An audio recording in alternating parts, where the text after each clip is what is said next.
কুরবানির ঈদ মানেই হচ্ছে প্রতিবেলাতে সেম খাবার। সকাল দুপুর রাত প্রতিবেলাতেই গরুর মাংসের ঝোল অথবা তরকারি অথবা ভুনা। এই রিচুয়াল বাঙালির ঘরে ঘরে চলতে থাকে টানা কয়েকদিন। ব্যাপারটা বোরিং না? তাই আজকের ভিডিওতে রুটি পরোটা দিয়ে দই কড়াই, গরম ভাতের সাথে মাংসের ভর্তা, ফ্রাইড রাইসের সাথে বিফ সিজলিং সহ টোটাল 5টা ভিন্ন ভিন্ন গরুর মাংসের রেসিপি শেয়ার করব। আর বোনাস হিসেবে সাথে থাকবে স্পেশাল একটা ডেজার্ট। তো চলুন ভিডিওটা শুরু করা যাক। আমাদের প্রথম রেসিপি দই কড়াই বিফ।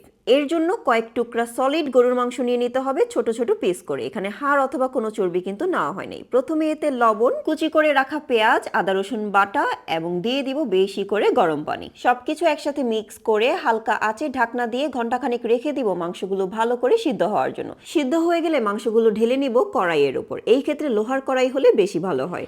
এরপর কয়েক টুকরো টমেটো দিয়ে দিব সিদ্ধ হওয়ার জন্য। সিদ্ধ হয়ে গেলে টমেটোর উপর থেকে চোকাগুলো উঠিয়ে নিব। দেন টমেটোগুলো ভালো করে মাংসের সাথে মিশিয়ে নিব যাতে একদম ভালোভাবে মিশে যায়। কিছুক্ষণ নেড়েচেড়ে এর মধ্যে অ্যাড করে দিব মরিচের গুঁড়া পরিমাণ মতো। অ্যান্ড তার কিছুক্ষণ জাল দেওয়ার পর দিয়ে দিব দই।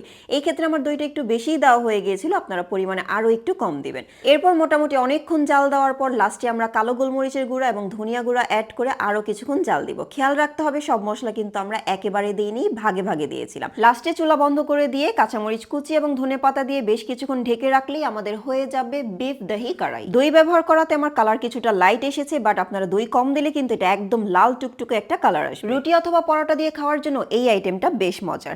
আমাদের দ্বিতীয় আইটেম হচ্ছে পেশওয়ারিনি বিফ। যারা কম মশলাযুক্ত খাবার খেতে পছন্দ করেন তাদের কাছে তো এই আইটেমটা অমৃত লাগবে। বানানোর জন্য প্রথমে হাড় এবং চর্বি সহ বড় বড় টুকরা করে নিয়ে নিলাম গরুর মাংস। সাথে অ্যাড করলাম বড় টুকরা করা পেঁয়াজ, আস্ত রসুন, কুচি করে কাটা আদা, কয়েক টুকরা আলু, কয়েক টুকরা টমেটো এবং পরিমাণ মতো লবণ এবং আস্ত গোলমরিচ। আর সাথে দিয়ে দিব বেশি করে ঘি। মনে রাখবেন এই খাবারের ফ্লেভারটা কিন্তু ইনহ্যান্স হয় ঘি দিয়ে। সো কয়েক টেবিল চামচ ঘি আমরা অ্যাড করে দিব। সবকিছু একসাথে মিক্স করে নিয়ে চুলাতে বেশি আছে বেশ কিছুক্ষণ নেড়েচেড়ে নিব যতক্ষণ না পর্যন্ত মাংস থেকে বের হওয়া পানিগুলো শুকিয়ে যায়। দেন অ্যাড করে দিব গরম পানি এবং কয়েক পিস বোম্বাই মরিচ। এই ক্ষেত্রে বোম্বাই মরিচটা কিন্তু খুব সুন্দর একটা ফ্লেভার অ্যাড করবে, অতিরিক্ত কিন্তু কোনো ঝাল হবে না। এরপর মিডিয়াম টু লো হিটে ঢাকনা দিয়ে ঢেকে ঘন্টাখানেক ভালো করে সিদ্ধ করে নিলেই হয়ে যাবে পেশওয়ারিনি বিফ। পাকিস্তানের জনপ্রিয় এই বিফ রেসিপিটা এত পরিমাণে মজা হয় আর রান্না করাটাও এত ইজি, মাস্ট আপনারা এই ঈদে অবশ্যই ট্রাই করবেন। And the third one is my most favourite beef sizzling.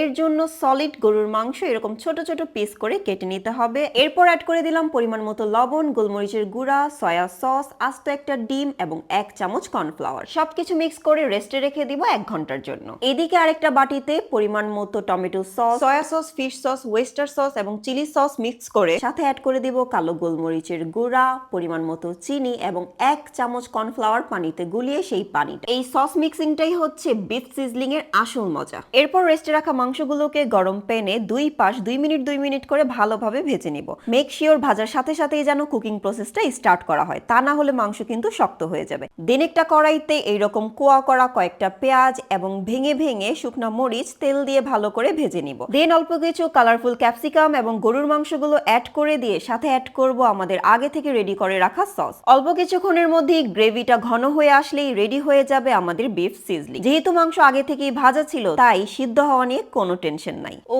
Fried রাইসের সাথে এই বিফ সিজলিংটা এত পরিমাণে মজা, লাস্ট আমার হাজবেন্ডের বার্থডেতে এই রেসিপিটা বানিয়ে সব মেহমানকে খাইয়ে তো আমি তাক লাগিয়ে দিয়েছিলাম। ফোর্থ রেসিপি হচ্ছে মাংসের ভর্তা, যা আমাদের বাঙালি টেস্ট বার্ডের সাথে একদম পারফেক্ট। এর জন্য বেশি কিছুই লাগবে না, জাস্ট অল্প কয়েকটা উপাদান। 1-2 পিস মাংসের কিমা, যেটা চাইলে চাকু দিয়ে ছোট ছোট করে কেটে অথবা চাইলে ব্লেন্ডারেও ব্লেন্ড করে নিতে পারেন। সাথে লাগবে আদা কুচি, রসুন, পেঁয়াজ, লেবু, কাঁচামরিচ এবং শুকনা মরিচ। কড়াইতে সরিষার তেল দিয়ে আদা, লেবু, শুকনা মরিচ বাদে বাকি সবগুলো উপাদান আমরা একে একে দিয়ে দিব আর সবগুলোকেই হালকা করে ভেজে নিব। সাথে আমরা অ্যাড করে দিব স্বাদ মতো লবণ। কিছুক্ষণ ভাজা ভাজা হয়ে আসলে আমরা লাস্টে অ্যাড করব শুকনা মরিচ এবং কুচি করে রাখা আদা। খেয়াল রাখতে হবে আদাগুলো যাতে বেশি ভাজা ভাজা না হয়ে যায়। সবকিছু ভেজে অল্প একটু লেবুর রস অ্যাড করে হালকা করে ব্লেন্ডার করে নিব। একদম অল্প সময় ব্লেন্ড করব যাতে ভর্তাটা মাখা মাখা থাকে। এই ভর্তাটা মাত্র 5 মিনিটেই করে ফেলা যায় আর এত পরিমাণে মজা যে অল্প একটু ভর্তা দিয়ে 1 প্লেট গরম ধোয়া ওঠা ভাত 1 নিমিষেই খেয়ে ফেলা সম্ভব। আজকের লাস্ট রেসিপি হচ্ছে বিফ সটেড ভেজিটেবল। এর জন্য বিফ সিজলিং এর মতোই বিফগুলোকে ভালো করে ভেজে নিতে হবে এবং ঘরে থাকা পছন্দ মতো সকল সবজি আপনি কিন্তু অ্যাড করতে পারবেন। ফুটন্ত গরম পানিতে অল্প একটু লবণ দিয়ে সবজিগুলো 2 থেকে 3 মিনিট সিদ্ধ করে উঠিয়ে রাখতে হবে। এরপর একটা কড়াইতে রসুন মরিচ হালকা তেলে ভেজে দিয়ে দিতে হবে পানি। এরপর পরিমাণ মতো গোলমরিচ, অল্প একটু সয়া সস এবং 1 চামচ কর্নফ্লাওয়ার 1 গ্লাস পানিতে গুলে সেই পানিটা দিয়ে বেশ কিছুক্ষণ জাল দিয়ে একে একে অ্যাড করে দিতে হবে সবজি এবং মাংসগুলো। যারা ডায়েটে আছেন অথবা ভেজিটেবল লাভার তাদের কাছে তো এই রেসিপিটা অমৃত লাগবে। লাস্টে একটু বাটার অ্যাড করে কয়েক মিনিট নেড়েচেড়ে সার্ভ করলে হয়ে যাবে বিফ সটেড ভেজেস। ভাত, রুটি, ফ্রাইড রাইস কোনো কিছুরই দরকার নাই, খালি খালি খেতেও এই আইটেমটা স্ন্যাক্স হিসেবে অনেক বেশি পারফেক্ট। তো এবার আমাকে বলেন আজকের ভিডিওর কোন রেসিপিটা সব থেকে বেশি ভালো লেগেছে আপনার? তবে ভাই যত যাই বলেন না কেন, দিন শেষে গরুর মাংসের ভুনা অথবা জলি হচ্ছে সব থেকে বেশি মজা। আর কারা কারা এই ডেজার্ট রেসিপিটা চাচ্ছেন অবশ্যই কমেন্ট করে জানাবেন। আজকের মতো আমি ডিয়ার ডালিয়া এখানেই বিদায় নিচ্ছি। আল্লাহ হাফেজ, টাটা।